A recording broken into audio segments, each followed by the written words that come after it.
It's hard to ignore the headlines these days, isn't it? Yeah, really seems like a lot is going on. Whether it's climate change speeding up or, pandemics maybe lingering, political instability, there's this feeling, right, that Yeah, things are shifting. definitely. And that feeling, it's pushing more people, I think, to think seriously about preparing for, well, potential disruptions. We call it prepping, Prepping. but when we hear that word prepper, a certain image often pops up. Right, the stereotype. Yeah, this sort of right-leaning individual, maybe we've got a bunker, definitely a huge stockpile, focused on being totally self-reliant. A lone wolf idea. Exactly.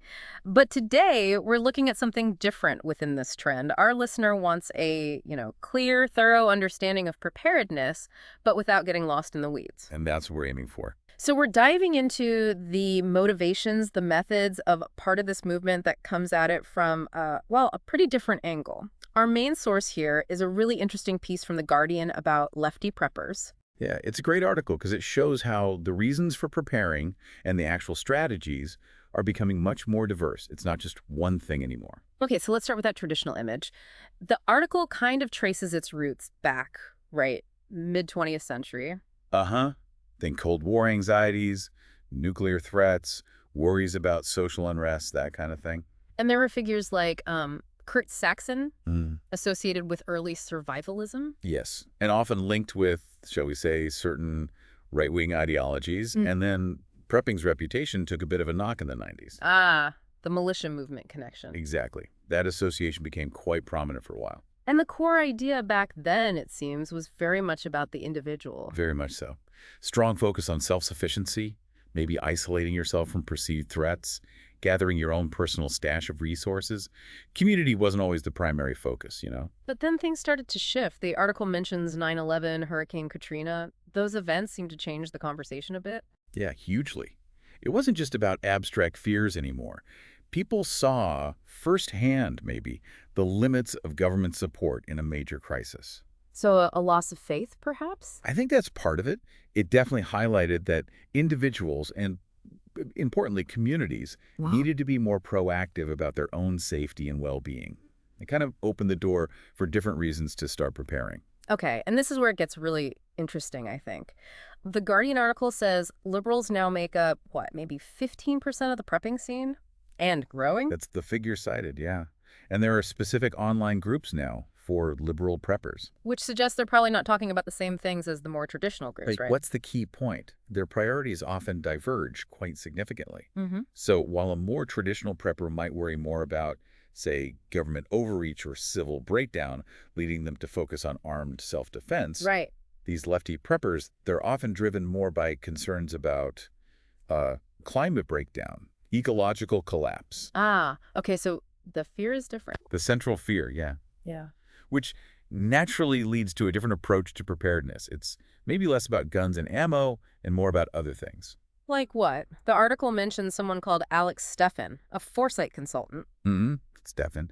His background is actually in environmentalism, finding solutions there. But now he runs this course called Ruggedize Your Life. Ruggedize your life.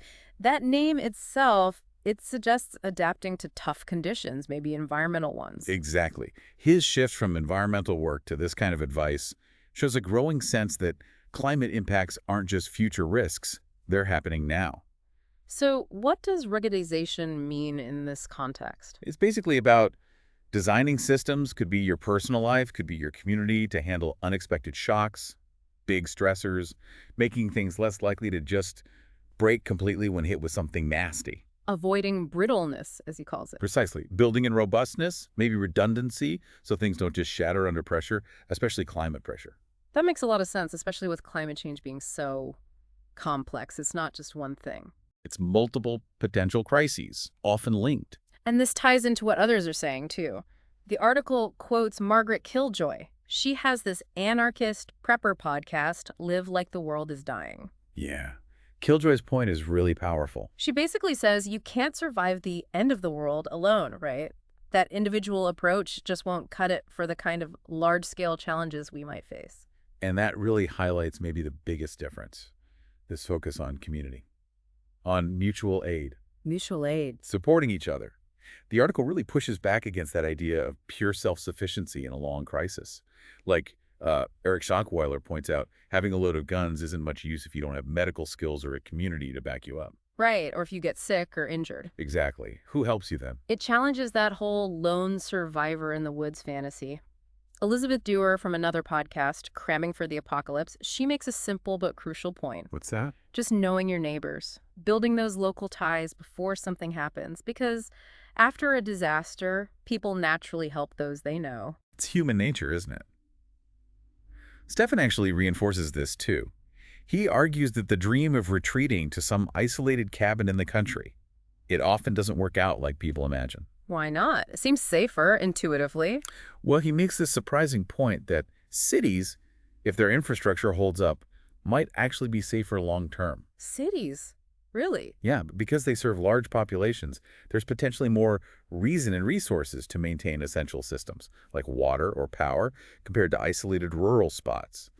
But it's a big if, of course. And things are unpredictable anyway. They mentioned Duluth, Minnesota, supposedly a safer place for climate migration. Right, but then it got hit by a massive storm. It just shows you can't simply run away from the problem geographically. Resilience has to be built wherever you are. So it's moving away from individualism towards, like, interconnectedness, community focus. Definitely. And there's another layer emerging too, which the article touches on, the emotional side of all this. Yeah. Dealing with the mental load of thinking about potential catastrophes. Exactly. It introduces David Baum and his Collapse Club. Yeah.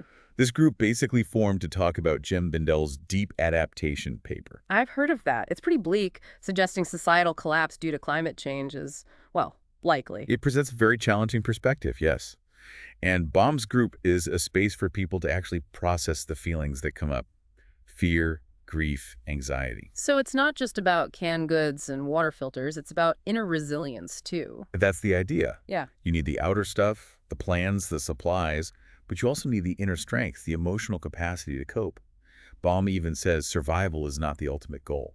Really? What is then? Finding meaning, Yeah. connection with nature, with community, finding purpose despite the challenges. It's a very different philosophy. Wow. That's, profound. And Bendel himself, the author of that paper, he apparently talks about slowing down, helping each other, finding purpose now. He actually moved to Indonesia to teach sustainable agriculture, So living meaningfully in the present, even with that grim outlook. kind of embodying the change, perhaps.